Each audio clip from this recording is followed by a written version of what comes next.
Our next guest is a true Renaissance woman. She's a mother, second-degree black belt, kickboxing instructor, bassist, and now an author. She says it happened sort of by accident. She was on a popular ghost tour in Ellicott City when she looked up at a haunted window and became inspired. Her book, Nightwalker, was born right then and there, and joining me now is author Janice E.C. Coleman. Welcome. Thank you. So, you just happened upon becoming an author as well. Yeah, I mean, I kind of always wanted to write a book. I think a lot of people do. Yes. But it just came to me on that ghost tour. I'm like, I could write a book about a ghost tour guide. So did something happen when you looked up in that window? Because we know Ellicott City is known for being haunted.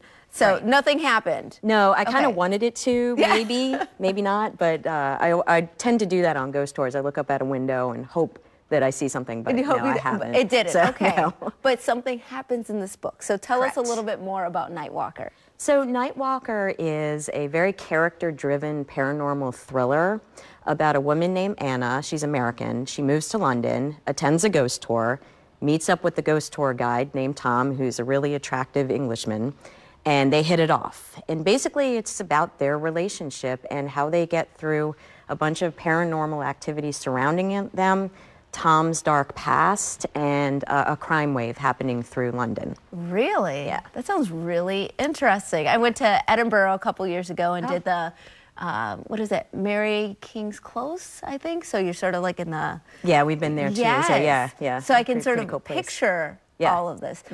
All right, so you were inspired by, you took a trip to London yourself, right? Correct, with my family, yes. And you also are inspired by music. So talk about how that weaves its way into this book. Well, I wrote Nightwalker because I'm very busy. I also have a full-time job as a designer. So a designer too? Yeah. So how are you doing that's my main job. So I wrote Nightwalker primarily late at night. I'd be sitting in bed, earphones on, and listening very loudly to music like The Damned and Screaming Trees and a bunch of other punk rock and prog rock music.